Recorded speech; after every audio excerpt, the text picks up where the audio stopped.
اگر حضور سید عالم سرور کائنات کسی ایک دور کے نبی نہیں تھے، کسی ایک قوم کے نبی نہیں تھے، کسی ایک ملک کے نبی نہیں تھے، کسی ایک طبقے کے نبی نہیں تھے، کسی مخلوق کی ایک حیثیت کے نبی نہیں تھے، بلکہ یونیورسل پرافٹ تھے، پوری کائنات کے نبی تھے۔ اس لیے اور انبیاء کرام کو معجزات دیے گئے، مگر حضور کو معجزہ بنا دیا گیا۔ وہ چلیں تو معجزہ ہو، وہ بیٹھیں تو معجزہ ہو، وہ سر جھکائیں تو معجزہ ہو، وہ سر اٹھائیں تو معجزہ ہو، تبسم ریز ہو معجزہ ہو، تکلم نوا ہو تو معجزہ ہو، قدم ناز رکھیں تو پتھر نقشے کیف پائے مستوى اتار لے۔ نہ میرے دل نہ جگر پر، نہ دیدہ تر پر، کرم کریں تو نذرانے قدم و پتھر پر۔ پوری ہر ادا معجزہ، ہر لمحہ حیات معجزہ، ہر ایمان نظر معجزہ، ہر تبسم معجزہ، ہر نظر معجزہ، ہر تکلم معجزہ، پورا وجود معجزہ۔ اور پھر وہ معجزات جو انبیاء کرام کو دیے گئے وہ سب آپ کی ذات گرامی میں جمع کر دیے گئے۔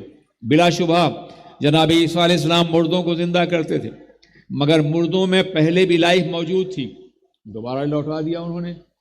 پتھروں میں لائف تو نہیں ہوتی ہے، درختوں میں زندگی تو نہیں ہوتی ہے۔ جناب عیسیٰ نے مردوں کو زندگی دی، میرے پیغمبر نے پتھروں کو حیات فرمائی، درختوں کو بولنے کی طاقت دی، کائنات کا ذرہ ذرہ کلام کرتا ہوا نظر آیا۔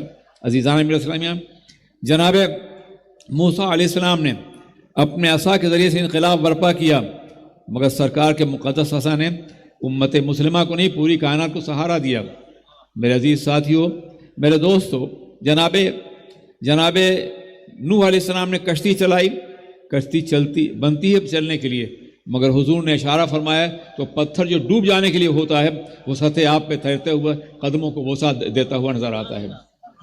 عزیزان، وہ سارے معجزات نبی کی ذات میں موجود تھے جس کا تذکرہ کرنا بہت زیادہ وقت چاہتا ہے، مگر میں عرض کرنا چاہتا ہوں، جیسا میں نے کہا کہ جیسا چیلنج ہوتا ہے جواب بھی ایسے ہی ہوتا ہے۔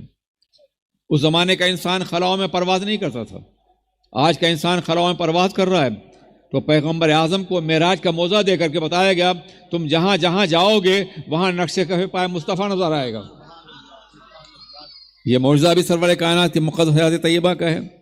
میرے عزیز ساتھیوں، مگر ان تمام معجزات میں وہ معجزہ جو ابدی معجزہ ہے، جو قیامت تک رہنے والا ہے، جو ہر دور میں اپنے اعجاز کی برکتوں سے کائنات میں انقلاب برپا کرنے والا ہے، وہ معجزہ قرآن عظیم کا ہے۔ اور آج میں اسی اعجاز کے بارے میں کچھ باتیں عرض کرنا چاہوں گا۔ قرآن عظیم نے آج سے 1400 سال پہلے چیلنج کیا، اگر تم اس بات میں شک کر رہے ہو جو ہم نے اپنے بندے خاص پر نازل کیا ہے کتاب، تو اس کے جیسی ایک صورت ہی بنا لو، چند آیتیں ہی بنا لو۔ میں عرض کرنا چاہتا ہوں، کبھی آپ نے سوچا کیا ضرورت تھی بدر میں اپنے بچوں کو کٹوانے کی؟ کیا ضرورت تھی کہ اب میں پیغمبر اعظم کے مقابلے میں جنگ کرنے کی؟ جب چیلنج یہ تھا کہ ایک صورت بنا لاؤ تو پورا عرب مل کے ایک صورت بنا لیتا، نبوت بیٹھ جاتی۔ مگر جنگ کرنا آسان تھا، 70 لاشیں اٹھانی آسان تھی، مگر ایک آیت بنانا ناممکن تھا ان کے لیے۔ اور یہ جاہل لوگ نہیں تھے، انہیں اپنے ادب پر ناز تھا، اپنی زبان پہ ناز تھا۔ اپنے کو عربی کہتے تھے، ہم کو عجمی کہتے تھے۔ عجم کے معنی گونگے کے ہوتے ہیں۔ اپنے کو بولنے والا سمجھتے تھے، فصیح و بلیغ قرار دیتے تھے، اور ہم کو عجمی اور اندازہ بھی ہوتا ہے۔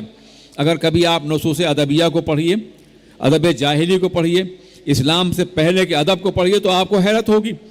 جن لوگوں نے وہ اشعار پڑھے ہیں انہیں معلوم ہوگا کہ آج ترقی یافتہ زبان اور شاعری جس قدر محتاط نظر نہیں آتی ہے، اس سے زیادہ محتاط عربوں کا ادب نظر آتا ہے۔ ان کی زبان نظر آتی ہے، ان کی فصاحت نظر آتی ہے، ان کی بلاغت نظر آتی ہے۔ ہر فرد گویا شاعر ہوتا تھا۔ خود پیغمبر اعظم صلی اللہ علیہ وسلم کے مقدس حیات طیبہ میں جناب عبدالمطلب شاعر ہیں، اور نبی پاک کی مدح کرتے ہوئے نظر آتے ہیں۔ میرے عزیز ساتھیوں، ایک مزاج تھا عربوں کا، فطری طور پر وہ فصاحت اور بلاغت کے حامل تھے، اور اس لیے قرآن پاک کو معجزہ بنا کے بھیجا گیا۔ تم جواب بنا کے لاؤ، یہ تمہاری قوت ہے، تمہارا چیلنج ہے دنیا کے لیے کہ تم سے زیادہ زباندان کوئی نہیں ہے، فصیح و بلیغ کوئی نہیں ہے، قرآن جیسا معجزہ بنا کے لاؤ۔ لیکن وہ نہیں بنا سکے۔ مگر میں یہ عرض کرنا چاہتا ہوں، وہ نہیں بنا سکے، مگر یہ چیلنج تو ہر دور کے لیے ہے نا، ہر زمانے کے لیے ہے نا، ہر عصر کے لیے نہیں ہے، ہے نا؟